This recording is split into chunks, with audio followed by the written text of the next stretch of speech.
High friends, welcome to your channel U R for you.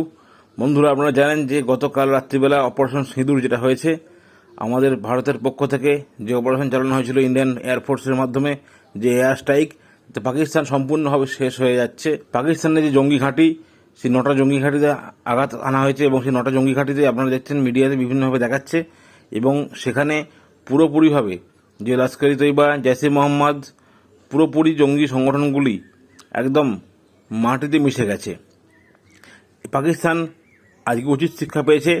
যেভাবে ওরা আমাদের মা বোনেদের সিঁদুর ছিনিয়ে নিয়েছিল, সেই অপারেশন সিঁদুর আমরা করেছি, এবং সেই অপারেশন সিঁদুরের মাধ্যমে আমরা বলে দিয়েছি যে আমরা দেখিয়েছি চোখে চোখে রেখে যে ভারতের সঙ্গে পাঙ্গা নিতে গেলে কিন্তু পাকিস্তানের আরও দুর্গতি হবে।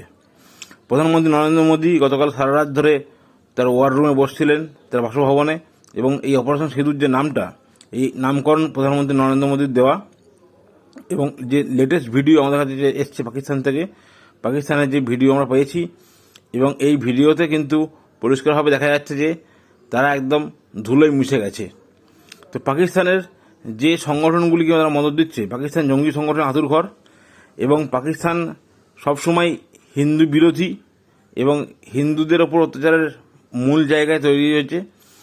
এরা চাইছে যে ভারতবর্ষকে প্রত্যাঘাত করতে, কিন্তু আমরা যেভাবে প্রত্যাঘাত করেছি, যাতে চাইবো যে আরও প্রত্যাঘাত হোক, এবং পিওকে যাতে আমাদের দখলে চলে আসে, আর কোনো রকম জঙ্গি সংগঠন যাতে মাথা তুলে না দাঁড়াতে পারে, কোনো রকম জঙ্গি সংগঠন যাতে নতুন করে মাথা উঁচু করে যুদ্ধ করতে বা জঙ্গি কার্যকলাপ করার জন্যে ক্ষমতা দেখাতে না পারে। যেভাবে আমেরিকা লাদেনকে হত্যা করেছিল, তালিবান তারপরে শেষ হয়ে গেছে, সেইভাবে আমরা চাইবো যে মাসুদ আজহারের মতো কুখ্যাত জঙ্গি, হাফিজ সঈদের মতো কুখ্যাত জঙ্গি, এরা যেন শেষ হয়ে যায়। শেষ হয়ে গেলে একদম নতুন করে যেন জঙ্গি সংগঠন আর জঙ্গি কার্যকলাপ করতে না পারে। বন্ধুরা, আমাদের সঙ্গে থাকুন। চ্যানেলটি কেমন লাগছে জানান অবশ্যই, এবং ভিডিওটি সম্পূর্ণভাবে দেখুন।